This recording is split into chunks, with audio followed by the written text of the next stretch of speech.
आपने आप बोले ना मुझे। यहाँ पर थी, क्या बोलते भेलपुरी खा रही थी, मेरा हाँ पति साइड आप में ठीक है, था, एक ही टेंशन मत लो दुकान है। मैडम।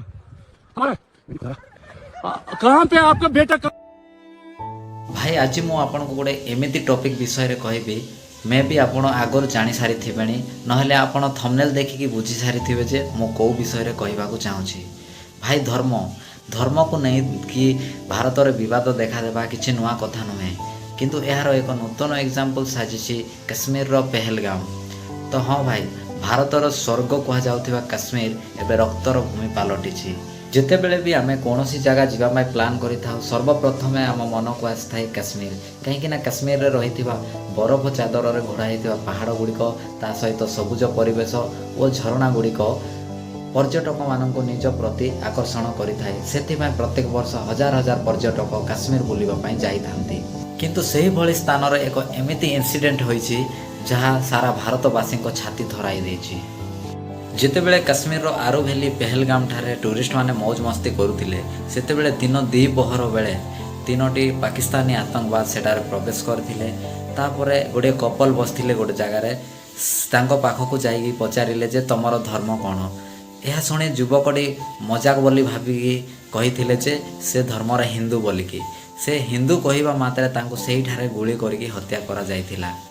यह देखि तांको स्त्री आश्चर्य हो जाइथिले एवं पाखरे रहिथिबा लोक माने डरिकी दौड़ी पळाइथिले।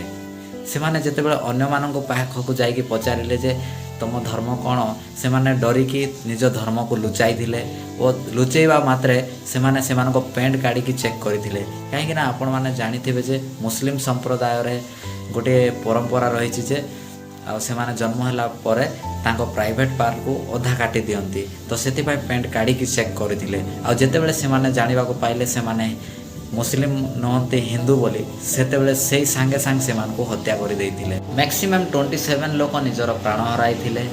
एही स्थान रे कोनोसी आर्मी ऑफिसर किंबा कोनोसी पॉलिटिशियन ऊपर जदि अटैक होई थांदा ताहेले कथा किछि अलगा प्रकार थांदा। कौन दोष थिला से निरीह पर्यटक मानकर, यह कि से माने धर्मर हिंदू थिले। तो यही धर्म को नहीं चलीथिबा युद्ध भारतीय मानक छाती थराई दे। आपण थरे ए वीडियो देखंतु। आपने आप बोले ना मुझे। यहाँ पर थी, क्या बोलते भेलपुरी खा रही थी, मेरा हाँ पति साइड में था, ठीक है, एक ही दुकान है, उसने उसको गोली मार दी। यहाँ पे उसने बोला कि ये शायद मुस्लिम नहीं है, उसने उसको गोली मार दी। नहीं नहीं नहीं आप टेंशन मत लो। अब बेटा आप यहाँ पे रहो, हम साथ में। मैडम ये जो भहीर साहब है प्रेसिडेंट, आप टेंशन मत लो। मेरे पति का बच्चा लो। हम बचा देगा, कोई बात नहीं। भाई फोन प्लीज भगवान के लिए बच्चा लो। दब सिमन युवा डिजाइन किया है। ठीक है ठीक है, हम बचा देंगे ना, आप टेंशन मत लो। मैं आ रहा हूँ। मैं कहाँ पे आपका ये हस्बैंड क्या हुआ, इसको क्या हुआ? Please ask for help. We don't need. Okay, don't worry, don't worry. You okay? You need a water, sir? Sir, we'll manage. Just Huh? ask for help. Okay, you first you give the hands water, drop of water. Take a drop of water, sir, please. Please. हम आ रहे हैं, आप tension कोई बात नहीं, हम हैं हम आ रहे हैं, आप टेंशन मत लो मैडम। कहाँ पे आपका बेटा, कहाँ पे है? कोई बात नहीं, हम इनके साथ हैं। ये प्रेसिडेंट है ना वही साहब, ये यूनियन का प्रेसिडेंट है, ये साथ है, आपको कोई टेंशन नहीं। मैडम आप कोई टेंशन मत ले, हम साथ में। अरे मैडम ये प्रेसिडेंट साथ आया है, आपको किसी चीज का डर नहीं करना, हम साथ में। आपको किसी को क्या हुआ है, आपने क्या देखा? आपण गोटे कथा चिंता करंतु, एही जो हत्याकांड रे जेते लोक भी प्राण हराइछंती सेमानक मध्यरु केते जण विधवा होइछंती, केते जण निज पिता माता को हराइछंती, तो किए निज पुओ को हराइछंती। तो सेमानक परिवार विषय रे भी थरे चिंता करंतु। तो एथि प्रति भारत सरकार स्ट्रिक्टली एक्शन नेबा उचित। जितेबेले कौनसी फिल्म स्टार पाखरे शह शह पुलिस कर्मचारी और बॉडीगार्ड रही थांती, ताहेले काश्मीर परी एक विवादजन्य स्थान रे कौनसी आर्मी ऑफिसर किंबा पुलिस कर्मचारी कहीं नहांती, जो स्थान को भी प्रत्येक वर्ष हजार हजार पर्यटक बुलिबाकू जाइथांती। जदि आपण मो कथा सह एकमत अछंती ताहेले कमेंट बॉक्स रे निजर मतामत निश्चय जणांतु।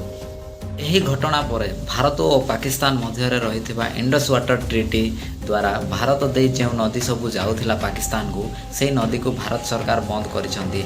आ पानी बंद होगा द्वारा यह पाकिस्तान रो 70% एग्रीकल्चर उपरे इफेक्ट पकाई पारिबो। वीडियो शेष में आपन को गोटे कथा कहवाक चाहूँगी, यह सत जे से धर्म पचारिकी से हत्या करथिले, किंतु केतेक गोदी मीडिया अछंती से सत्य को लुचाई केवल हिंदू और मुस्लिम मानक मध्य दंगा सृष्टि करने को चाही थांती।